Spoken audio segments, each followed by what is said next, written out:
जय हिंद दोस्तों। 90 शब्द प्रति मिनट डिक्टेशन स्टार्ट।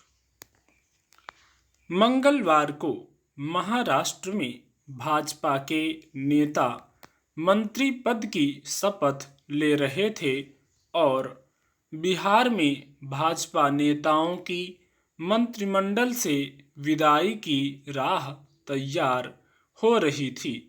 मतलब महाराष्ट्र अगर भाजपा की झोली में आया है, जो बिहार चला गया।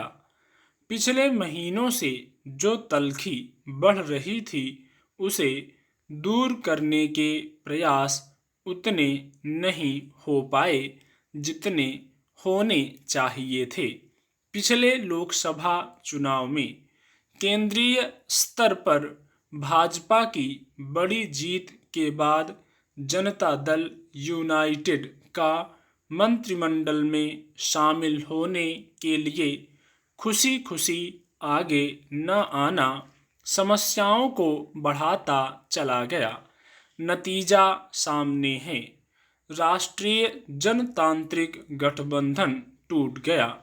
गठबंधन में भाजपा की सबसे बड़ी सहयोगी पार्टी जदयू का जाना एक बड़ी क्षति है। विगत 2 दशक से भी समय में ज्यादातर समय नीतीश कुमार राजग का एक सशक्त व स्वीकार्य चेहरा रहे हैं। अगर वह 2013 में अलग हुए तो 2017 में लौट भी आए थे। आंकड़े गवाह हैं, उनके साथ रहने से भाजपा को बल ही मिला। हालांकि उतना ही बड़ा सच यह भी है कि इतने लंबे समय तक अगर नीतीश मुख्यमंत्री रहे हैं तो उसमें भाजपा का सर्वाधिक योगदान है। अकेले वह कभी सत्ता तक नहीं पहुंचते, पर उनके लिए दोनों तरफ सियासी लाभ है।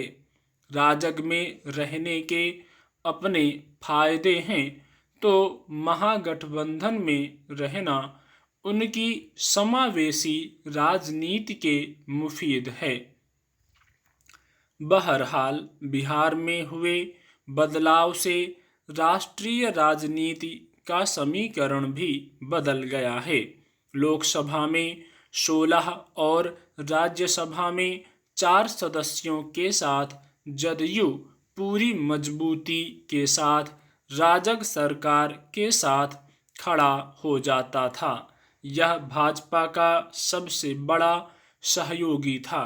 बदले समीकरण में अब महाराष्ट्र में नया गठित हुआ शिवसेना समूह ही भाजपा का सबसे बड़ा सहयोगी रह गया है।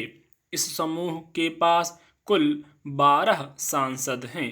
लोक जनशक्ति पार्टी के करीब 6 सांसद राजग के साथ हैं।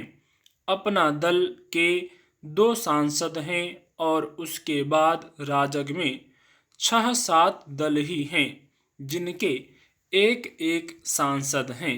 बाकी कई दल हैं, लेकिन बिना संख्या वे मायने नहीं रखते। जदयू मायने रखता था तो भाजपा को उसे साथ रखने की ज्यादा कोशिश करनी चाहिए थी। अब होगा यह कि भाजपा को बिहार में एक बड़े सहयोगी की कमी खलेगी। लोकसभा चुनाव में नरेंद्र मोदी के नाम से वोट मिल भी जाएंगे, लेकिन राज्य स्तर पर भाजपा को सशक्त स्थानीय नेतृत्व के अभाव से जूझना पड़ेगा।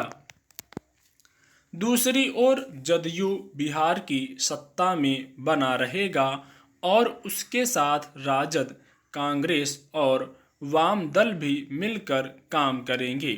राजद, कांग्रेस और वाम दल पहले भी मिलकर सरकार चला चुके हैं, लेकिन विशेष रूप से राजद को ध्यान रखना होगा कि बिहार की जनता के बीच उसे एक नया विश्वास अर्जित करना है।